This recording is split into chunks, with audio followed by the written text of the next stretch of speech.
Ketika kekhalifahan Islam menguasai wilayah baru, sang khalifah memberikan keleluasaan kepada penduduk setempat yang beragama non-Islam untuk melaksanakan keyakinan agamanya. Penganut Kristiani dijamin kebebasannya beribadah di gereja, termasuk penganut Yahudi, juga dibebaskan untuk bersembahyang di sinagog.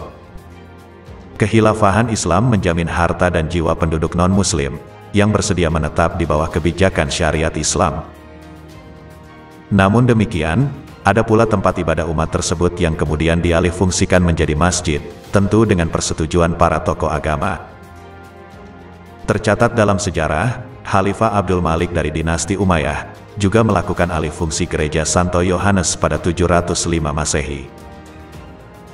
Demikian pula dengan kebijakan pada masa Kesultanan Utsmaniyah. Gereja Hagia Sophia yang terkenal dengan kemegahan dan keindahannya itu juga dialihfungsikan menjadi masjid setelah jatuhnya kota Konstantinopel pada 1453 Masehi oleh Muhammad Al-Fatih. Sebaliknya, alih fungsi masjid menjadi gereja juga terjadi dalam sejarah persinggungan politik antara Islam dan Kristen. Pasca kejatuhan kekhalifahan Islam di Andalusia, Masjid Agung Cordoba juga diubah fungsinya menjadi gereja dengan nama La Mezquita. Bangunan-bangunan masjid indah peninggalan umat Islam di Spanyol terdapat di kota Cordoba, Sevilla, Toledo, dan Granada.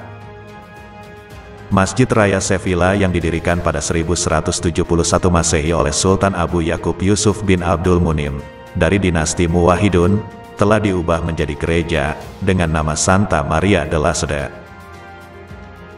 Sementara itu, masjid-masjid di kota Toledo juga bernasib sama. Masjid-masjid di kota itu telah menjelma menjadi gereja Santo Cristo de la Luz, gereja Santa Maria, gereja Santa Maria de Torrencito, dan gereja Santo Tome.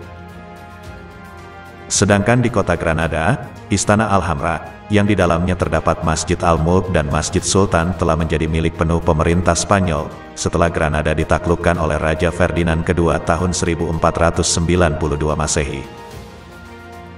Dari sekian banyak masjid yang tersebar di bumi Spanyol, telah dijadikan gereja oleh penguasa Kristen saat menguasai Andalusia, termasuk Masjid Cordoba, yang merupakan masjid terbesar dan termegah saat itu. Masjid ini berdiri di lokasi bekas kuil penyembahan Dewa Janus di masa Romawi, dan bekas gereja Santo Vincent ketika bangsa Jerman menguasai Hispania. Artinya, masjid ini dibangun di atas reruntuhan kuil Dewa Janus, dan juga tempat lokasi bekas gereja Santo Vincent, yang telah hancur karena invasi bangsa Jerman sebelumnya. Ada pendapat yang menyatakan bahwa gereja tersebut sudah runtuh saat masjid mulai dibangun. Ada pula yang menyatakan gereja tersebut memang sengaja dibongkar, karena sudah tidak layak untuk digunakan kembali.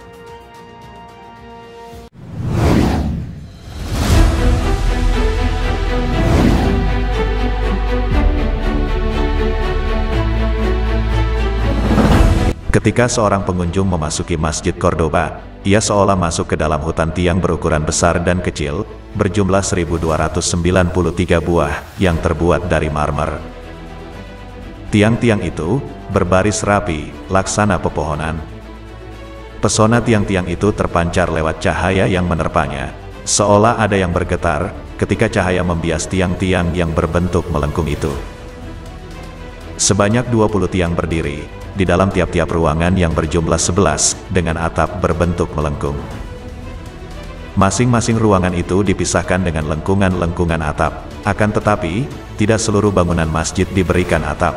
Ada bagian-bagian tertentu yang dibiarkan terbuka, agar cahaya dan udara segar bisa masuk ke dalam masjid. Dekorasi ruangan yang paling istimewa terdapat di ruang mihrab.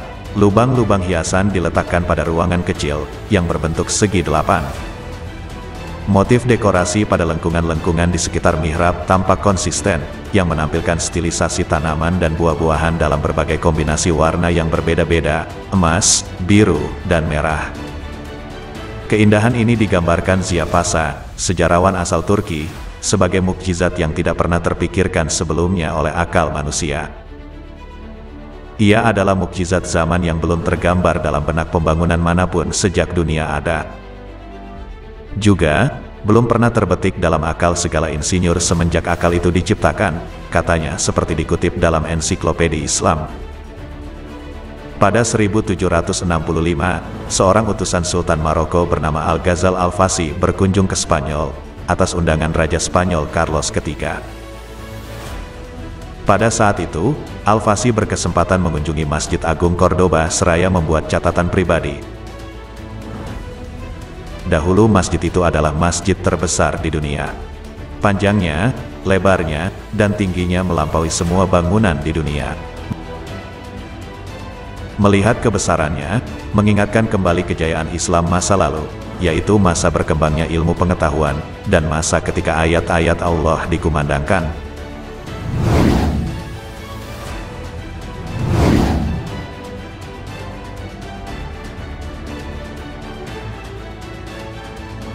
Bangunan-bangunan masjid indah peninggalan umat Islam di Spanyol terdapat di kota Cordoba, Sevilla, Toledo, dan Granada.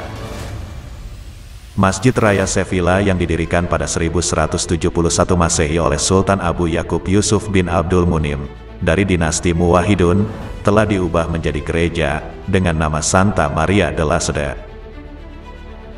Sementara itu, masjid-masjid di kota Toledo juga bernasib sama. Masjid-masjid di kota itu telah menjelma menjadi Gereja Santo Cristo de la Luz, Gereja Santa Maria, Gereja Santa Maria de Torrencito, dan Gereja Santo Tome.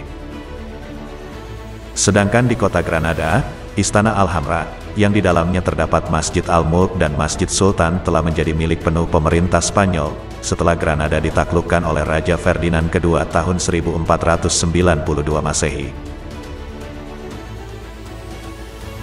Masjid Agung Cordoba juga diubah fungsinya menjadi gereja dengan nama La Mezquita. Dengan demikian, pasca Reconquista di Spanyol, mayoritas masjid yang dibangun oleh kaum muslimin telah berubah fungsi menjadi gereja. Dan perubahan fungsi ini sudah hal biasa terjadi ketika terjadi peralihan kekuasaan. Yang membedakan adalah apa yang dilakukan oleh penguasa baru tersebut, khususnya kepada penduduk setempat yang berbeda keyakinan.